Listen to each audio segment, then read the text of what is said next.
akar masalah.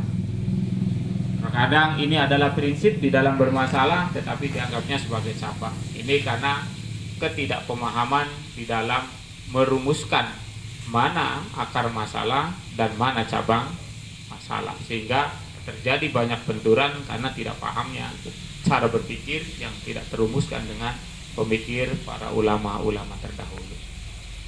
Sehingga dalam perhatiannya yudrikul dzaki bin nadir wahid ma la yudrikul ghabi bi alfi syahid.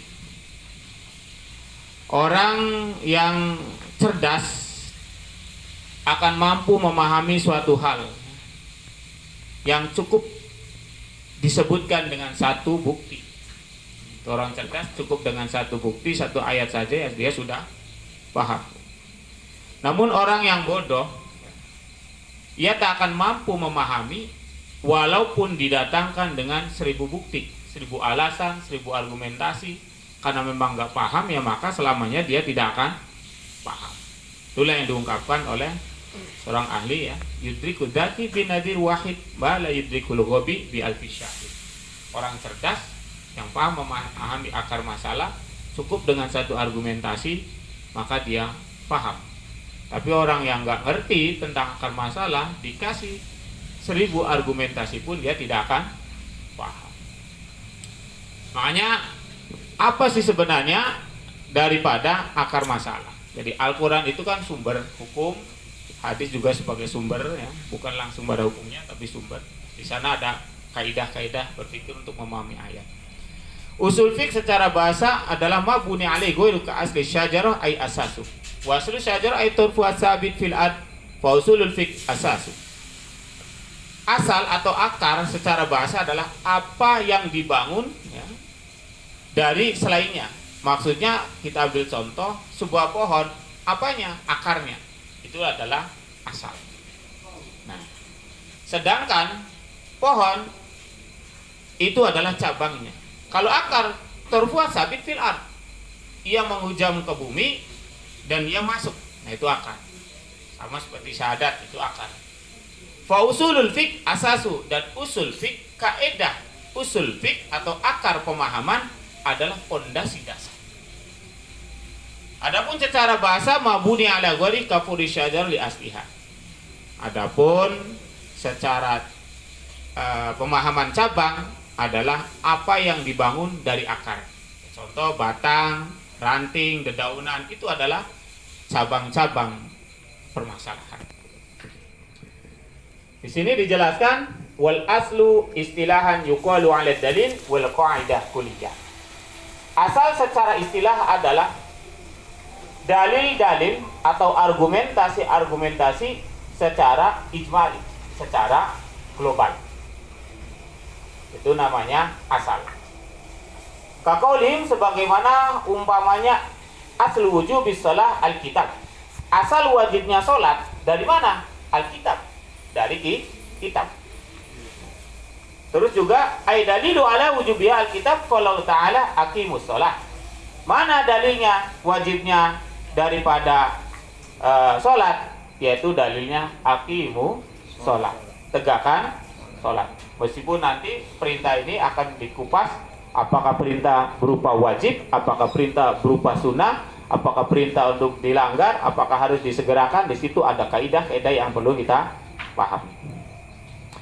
Usul fiqh ya, usul fiqh adalah dalilul fiqh ala sabilil ijmal, argumentasi pemahaman dari rumusan secara global. Kita ambil contoh mutlaqul amri lil wujub wa mutlaqun nahyi lit tahrim. Kemutlakan suatu perintah menunjukkan kewajiban dan kemutlakan sebuah larangan menunjukkan keharaman. Mutlaknya perbuatan Nabi dan ijma serta qiyas merupakan bagian daripada hujah atau argumentasi yang bisa digunakan untuk kita berbuat atau untuk bertindak. Ikhwaniddin yang dimakan oleh Allah Subhanahu wa ta'ala. Lantas apa bedanya antara usul dengan fikih? Fikih secara bahasa ay bermakna faqih tu bi kalami. Faham aku paham terhadap ucapanmu, itu disebut fikih.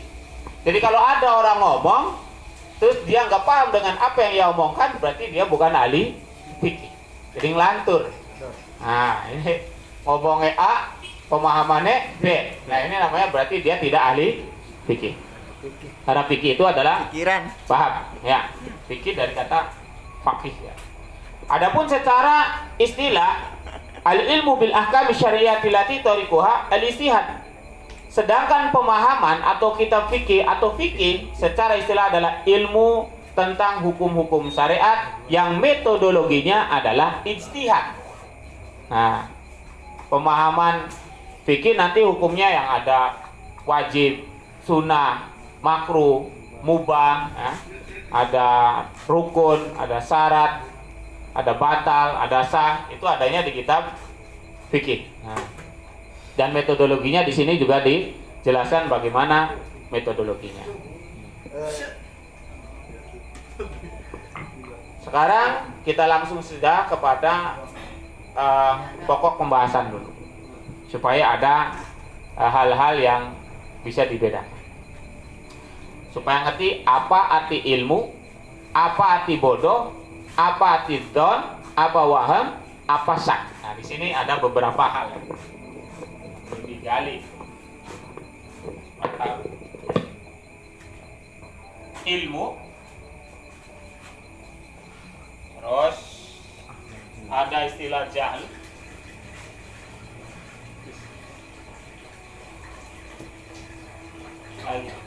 don, al-wahmu, syak. Ini beda-beda. Apa itu ilmu? Apa itu jahl? Dan apa itu syak?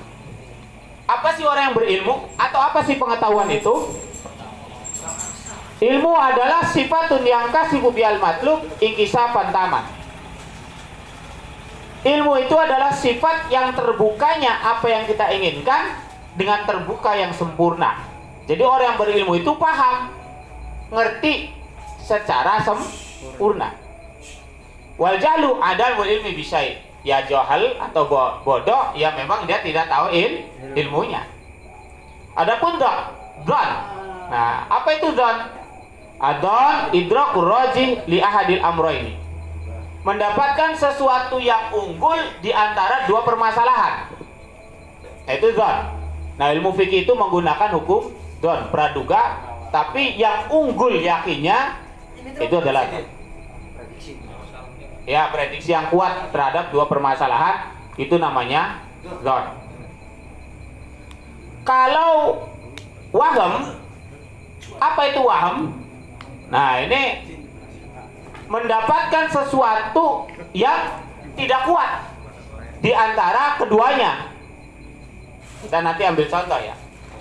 Kalau syak, mendapatkan sesuatu yang sama. Kita ambil contoh.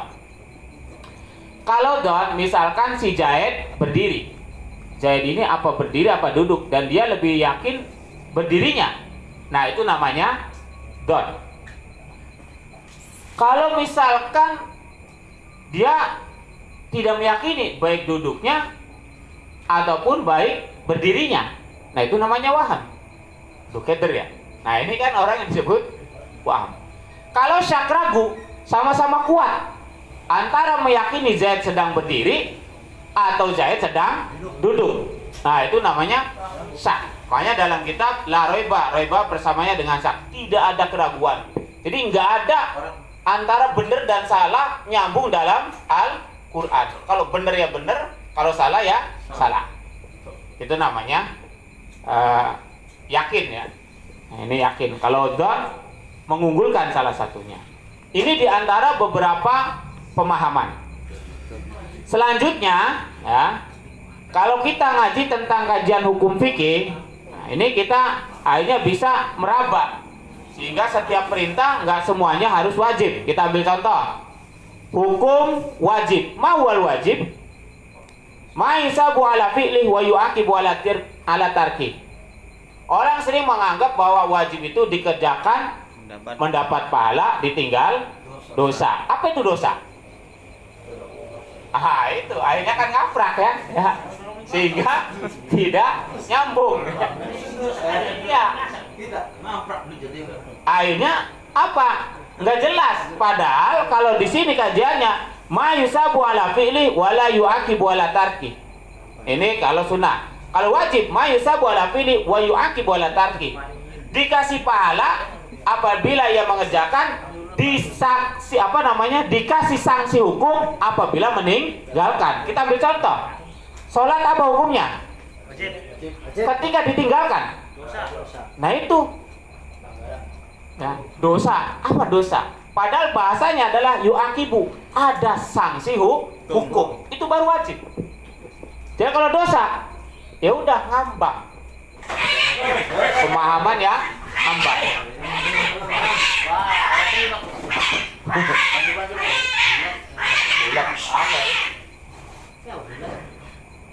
Ada ya. Nah kembali ya. Ini nih yang terjadi di lapangan masyarakat Muslim. Jadi gara-gara pemahaman apabila dikerjakan mendapat pahala, ditinggalkan dosa, udah selesai. Iya. Maka ya tidak ada rasa takut. Padahal definisi wajib itu dikerjakan mendapat pahala, ditinggalkan ada sanksi hukum. Apa sanksi hukumnya? Makanya dalam kitab takrib, sholat diingatkan 1 kali, 2 kali, sampai 3 kali berturut-turut sudah diingatkan oleh pemerintahan Islam, maka hukumnya adalah dibunuh. Cari kitab, bukan kata kita. Ya. Nah ini akhirnya kan takut. Ya. Akhirnya apa? Hukum itu menjadi kuat. Tuh. Tapi dengan ada pemahaman istilah dosa dan dosa, akhirnya tidak ada rasa takut. Lebih takut kita ditilang sama polisi ketimbang hukum Islam. Ya kan gitu? Kita lebih takut ditilang sama polisi ketimbang kita ya tidak melaksanakan sholat. Gampang, urusannya dosa kan gitu. Ini pemahaman karena pemikiran yang salah. Ya, urusan saya dengan Allah kan gitu ya. Padahal di sini tidak begitu ya. Di sini dijelaskan bahwa yu'aqibu ala tarki. Shaum Ramadan termasuk juga bulan Ramadan. Puasa dapat pahala nanti dari Allah, tidak akan ada sanksi hukum bagi yang tidak berpuasa. Nah, ini ada wibawa Islam. Tapi nanti kalau tegak hukum Islam. Ini mah cerita hukum kan kaidah ya. Supaya tahu dulu cara berpikirnya, minimal kita paham tentang pemikiran hukum-hukum Islam. Kita ngomong tegak syariat Islam, tegak syariat kayak ngapa tegaknya kan gitu ya. Pemahaman syariat Islam saja tidak paham. Ngaji wajib saja tidak paham. Mandub. Mawal mandub ma yusabu ala fi'lih wala yu'aqibu ala tarki. Yang namanya mandub, dicintai atau disenangi atau bahasa lainnya sunnah, adalah apa-apa yang apabila dikerjakan mendapatkan pahala dan bila ditinggalkan tidak kena sanksi hukum. Misalkan contoh kita sholat tahiyatul masjid, sholat sunnah rawatib, sholat sunnah tahajud, duha. Kenapa kamu gak sholat?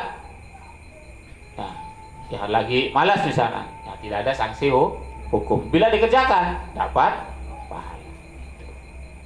Ada imbalan dari Allah baik tahfid dunia atau di akhirat. Tapi kalau saya yakinnya ya dunia dan akhirat. Kenapa? Wa may ya'mal mithqala dzarratin khairan yarah wa may ya'mal mithqala dzarratin syarran yarah. Sekecil apapun kita berbuat baik pasti akan ditampakkan oleh Allah.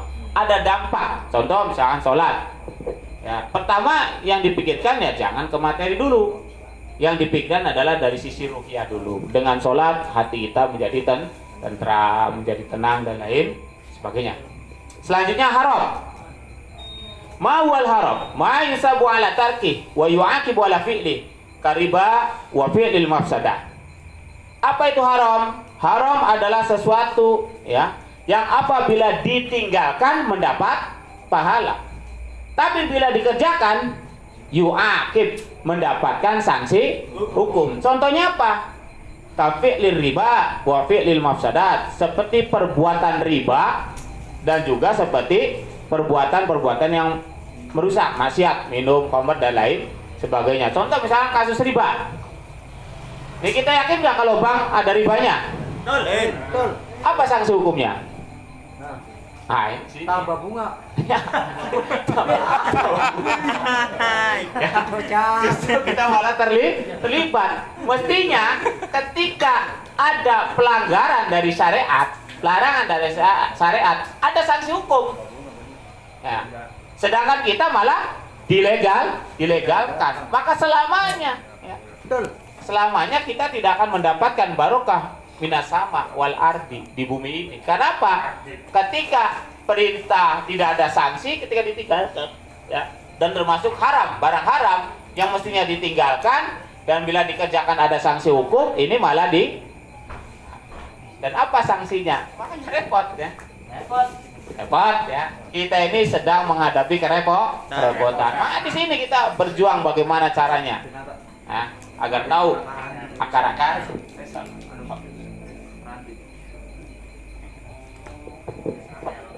Insyaallah, ya.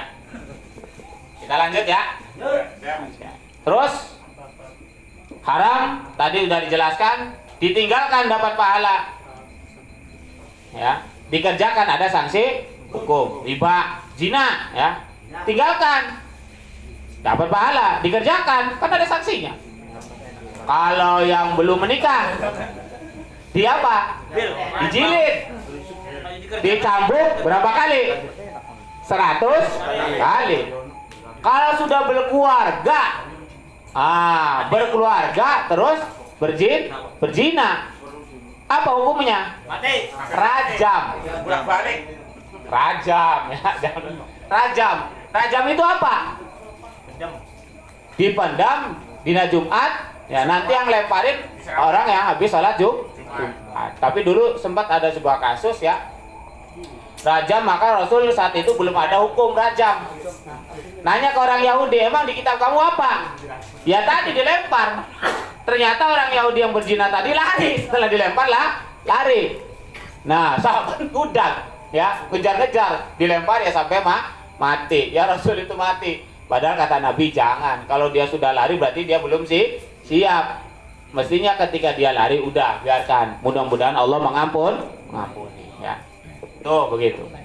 Ini banyak kasus-kasus yang kita sering melakukan atau pengertian-pengertian yang disimpangkan, akhirnya ya jauh dari pemahaman. Tadi banyak dosa. Usahanya dari karo Allah, jadi ini pemahaman sekuler ini, ya. Ini pemahaman sekuler udah masuk di sekolah-sekolahan, bahkan di madrasah pun sudah mulai masuk, sehingga ya udah hancur. Makruh. Apa makruh? Ma yusabu ala tarki wala yuaqibu ala fi'li. Makruh itu apabila, ya, ditinggalkan mendapat pahala, dan bila dikerjakan tidak ada sanksi hukum. Langka. Apa contohnya? Apa ada jawabnya? Enggak apa-apa dikerjakan. Tidak ada sanksi hukum, ya. Kalau awas nggak ada hukum sunnah rokok, yang nggak ada. Adanya paling makruh. Kalau haram ada, kita juga hanya pribadi. Secara ini enggak kita ini, ya. Dah, kita lanjut, gue malah ributnya. Termasuk juga wudhu ambil kiri dulu, mestinya misalkan tangan kanan terus tangan kiri dulu. Hukumnya adalah makruh. Sah nggak? Sah, tapi makruh. Tidak disenangi. Makruh itu dari kata karoha, dibenci, disengiti, tapi tidak ada sanksi hukum. Kalau mandub sunnah dicintai, itu aja bedanya. Kalau kita senang sholat sunnah, ya, maka Allah mencintai. Kalau kita berbuat sesuatu yang makruh, maka Allah membenci, tapi tidak sampai terkena sanksi hukum. Begitu. Enggak, ya. Udah, ya. Ini kita ngasih penjelasan pandangan hukum, ya, agar kita sadar, bukan untuk mendiskriminasi, ya. Nah, ya. Yang penting dengan adanya kajian hukum akhirnya kita paham ini bukan kata saya, ya, kata kitab. Al-mubah, ma la yusabu ala fi'li wa la yuaqibu ala tarki. Jadi baik dikerjakan atau tidak ditinggalkan, ya tidak ada imbalan. Misalkan pilihan mau kasih minum aqua atau mau minum kopi. Pilihan itu ya terserah. Tapi kalau misalnya minum itu dalam rangka niat ibadah, yang mubah menjadi pahala. Itu aja. Hanya dalam pilihannya Gara-gara saya milih misalkan aqua berpahala, enggak. Ya. Mau kopi kek, mau aqua biasa, ya itu pilihan. Yang sifatnya mubah ya mubah. Tapi kalau minum ya bisa jadi ibadah, bisa jadi haram kalau kita niatkan haram. Nanti ada kajian tersendiri. Setelah itu sahih. Ma huwa sahih? Ma yatami fi rukun wa syarat. Sahih atau sering disebut dengan sah, ya. Apa itu sah? Sah itu apabila berkumpulnya antara rukun dan syarat. Contoh salat. Adakah syarat rukunnya?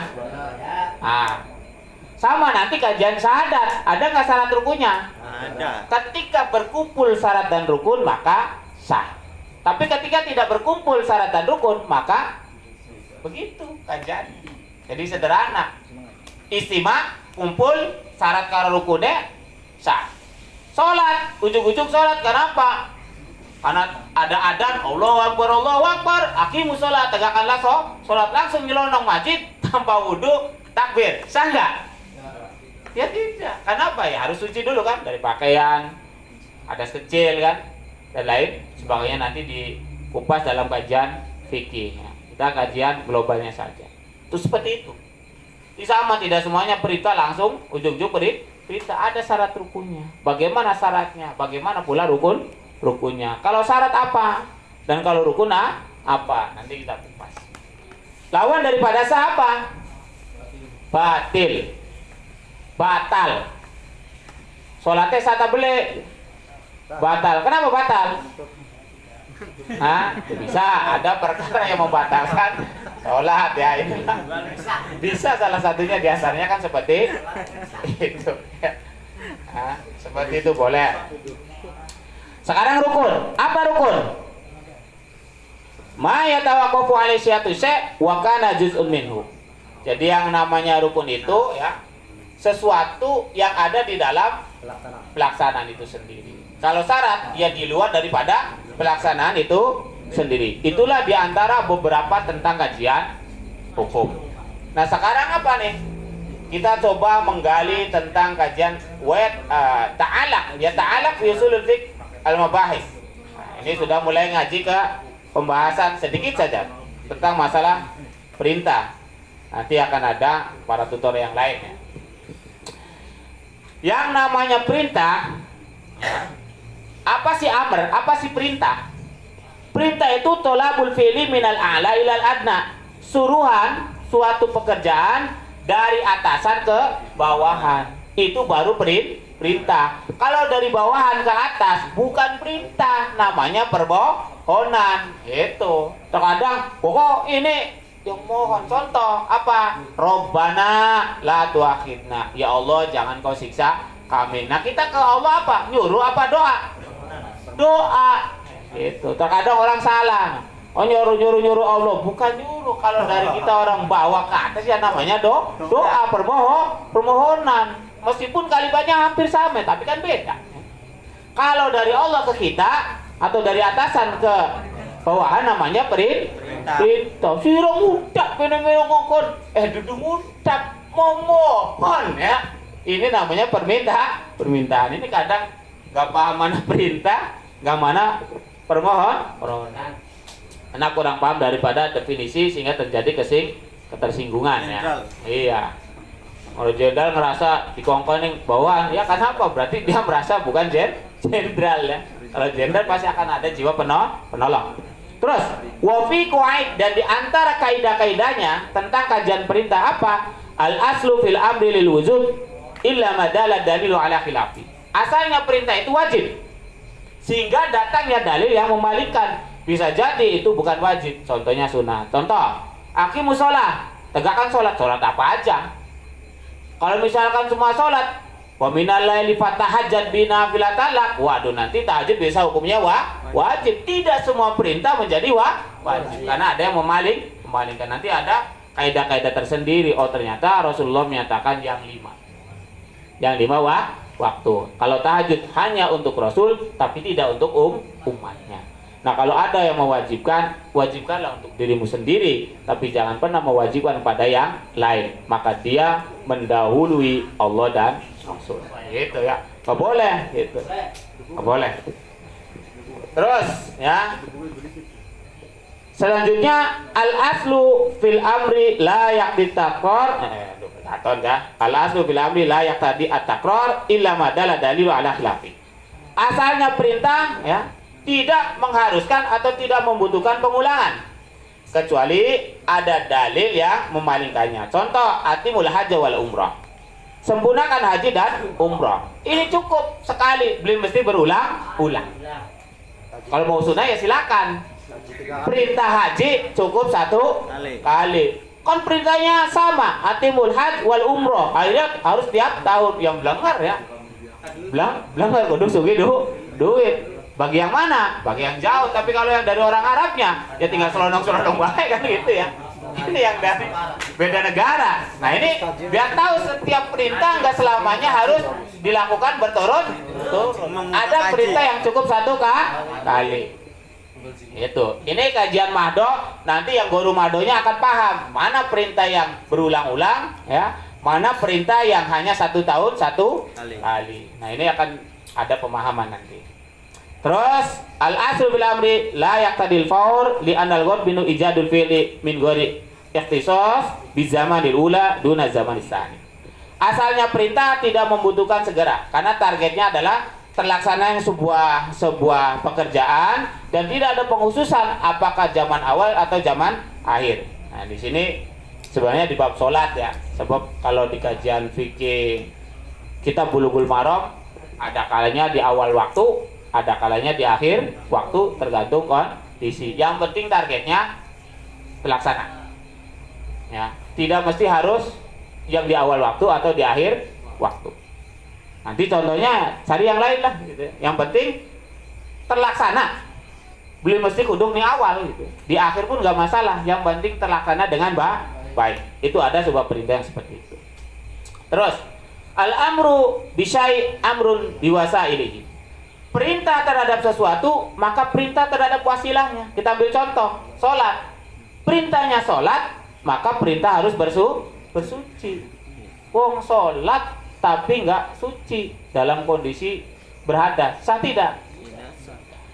Sama, perintah menegakkan hukum, maka perintah membuat wasilah. Apa wasilahnya? Adanya sebuah wilayah, adanya sebuah negara. Nanti kajian muamalahnya atau garumadonya seperti itu. Tegakkan hukum dua negara terbeli. Nah, makanya ketika ngomong syariat ya harus punya negara. Kalau enggak, ya minimalnya pendidikan ya, kayak contoh pondok kan ada nanti sanksi hukum di mana diakui dan dilegalkan kan itu. Meskipun tidak sempurna. Lebih baik tidak sempurna daripada tidak sama sekali. Terus al-amru bisyai nahyun an diddihi.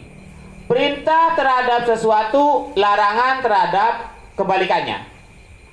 Contoh waqulu linnasi husna. Perintah untuk berkata-kata yang baik terhadap manusia, maka larangan untuk menyakiti dengan perkataan yang buruk terhadap manusia. Oh. Perintahnya suruh berkata-kata yang baik. Plok. Ah ini udah bagus kan. Tek ya. Apalagi dermayu kerek tuh wes. Paling asik gitu ya. Ini dilarang ya. Sayangnya nggak ada sanksi hukum. Kalau ada sanksi hukum mah, tapi kalau orang tua ada ya ngomong kirik, pak, tanggemnya enak, ya udah selesai ya. Nanti akan terbimbing. Sama ketika kita di pondok juga begitu. Pondok yang disiplin ya. Ngomong kasar, jangankan ngomong kasar dulu waktu di meskipun nggak di gontor, di cabang gontor, jangankan untuk ngomong kasar. Misalkan perintahnya suruh berbahasa Arab dan bahasa Inggris, saya ngomong Jawa, ditabok, ya, kena rotan. Apalagi ngomong kasar, tidak menggunakan bahasa yang diatur oleh pesan saja terkena sanksi hukum, rotannya 10 kali pok ya. Dan alhamdulillah nggak ada dendam ya, karena itu adalah pendidikan gitu.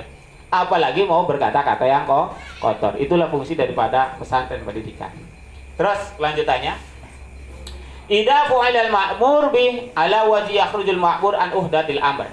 Nah, apabila sudah dikerjakan sebuah urusan, maka sudah keluarlah dari apa yang sudah ditunaikan. Nah ini kayak contohnya misalkan kita nggak ada air, akhirnya sholatnya tayamum. Pas ketika lagi sholat Kan pakainya tayamum. Datang hujan.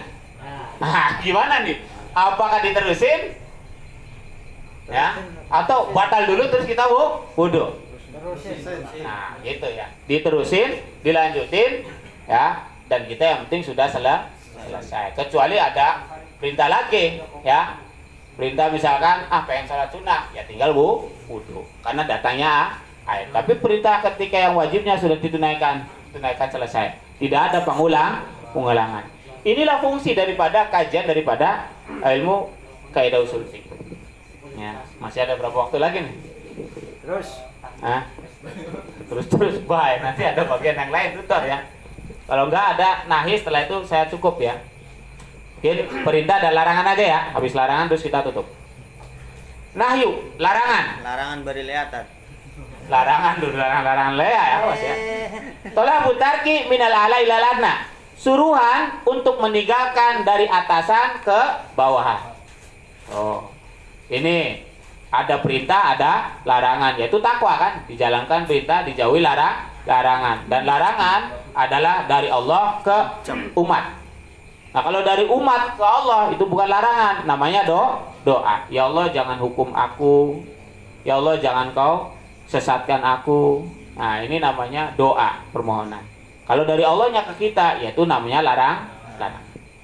Kaidahnya ada 4 ya. Kalau tadi ada 6, kalau larangan ada 4. Apa saja? Al-aslu fin nahyi li tahrim illa madalla dalil ala khilafi. Asalnya larangan menunjukkan keharaman, menunjukkan ketidakbolehan, kecuali ada dalil yang memalingkannya. Contoh larangan, wala tufsidu fil ardi ba'da islahiha. Jangan kau merusak bumi setelah diperbaikinya. Maksudnya merusak itu apa? Apa bumi dicangkul, dibor? Bukan itu. Jadi ini bahasa kias, merusak bumi itu adalah melanggar syariat Islam. Gitu. Aja mabokan, aja berzina, itu namanya merusak bumi. Terus, an-nahyu anisai amrun bidati. Amrun bididdihi. Larangan terhadap sesuatu, maka perintah untuk perlawanannya. Contoh, wala taqulu amwalakum bainakum bil batil. Janganlah kalian saling memakan harta di antara kalian dengan batil. Enggak boleh dengan cara batil. Maka perintahnya ya harus dengan cara yang benar. Begitu. Siapa lagi? Al-aslu fin nahi yadullu ala fasadil mandi anu fil ibadat. Nah, asalnya di dalam larangan menunjukkan rusaknya apa yang dilarang di dalam ibadah. Contoh, sholat. Ya. Sholat kok dilarang? Dilarang bagi perempuan yang sedang haid. Ketika haid jatuh di bulan Ramadan, yang mestinya dia puasa, dia sholat, lantas begitu. Ya. Ibadah ketika ada pelarangan, maka jadi haram. Ya. Nah, ini juga digali, tidak semuanya ibadah. Nah, contoh misalkan kita dalam kondisi perang, misalkan mabok mau hukumnya haram, kecuali mabok duit, kecuali mabok duit ya. Ada perintahnya itu. Jangan mendekati masjid ya. Iya, antum sekaro ya. Iya. Nanti kajiannya beda lagi kalau itu mah ya. Ini mah yang jelas saja. Kita pengen haji, tapi kondisi sedang perang negara, maka jatuhlah haram. Orang yang haji dalam kondisi perang dilarang, karena lebih didahulukan yang fardu perangnya ketimbang hajinya. Perang fisik, perang vital. Itu diantaranya. Kalau perempuan kan haid, lagi enak sholat jatuhlah haid. Makanya dihentikan. Banyak kenapa perempuan salah satunya tidak bisa jadi imamnya bagi laki-laki, bukan lagi ngimami haid, mandek. Apalagi ruku katon abangnya ya. Nah, ini jatuh menjadi haram gitu kan. Terus yang keempat ya, yang terakhir dalam pembahasan, mudah-mudahan nanti bisa bermanfaat ya. Wah, ini mah tentang ini kajian ini. An-nahyu yadul ala fasadil banhi anu fil muamalat in roja nahyu ila nafsil akti. Nah, larangan menunjukkan rusaknya yang dilarang darinya di dalam hal muamalat. Jika kembali larang itu kepada asal akad ya. Ini kayak contoh bai'ul hasad. Pengen mah ada yang namanya jualan pakai lemparan. Jadi misal mau beli tanah, harganya sekian, tapi ukurannya pakai lempar watu. Sleng. Dak. Nah, kalau sekarang mah bukan itu gayanya. Biasanya boneka. Ya, boneka terus dilempar atau di apa tuh? Kalau nggak kena ya nggak dapat, tapi kalau kena, nah ini larang ya. Hukumnya kayak game ya. Game itu ya, orang yang suka game itu berarti orang yang suka menentang syariat Nabi ya. Jadi ya tahdid ya. Kadang kita ini sering melakukan tegakkan syariat tapi nggak ngerti apa itu syariat. Jangan sampai begitu. Kita kupas saja tentang bab-bab yang sifatnya syariat. Nah, terus juga saya kira apa yang saya sampaikan ini saya kira cukup ya. Hanya cukup perintah dan larangan. Nanti bila ada waktu lagi, mudah-mudahan kita akan menyampaikan. Hadana li hada, bila taufiq wal hidayah. Wassalamualaikum warahmatullahi wabarakatuh. Waalaikumsalam.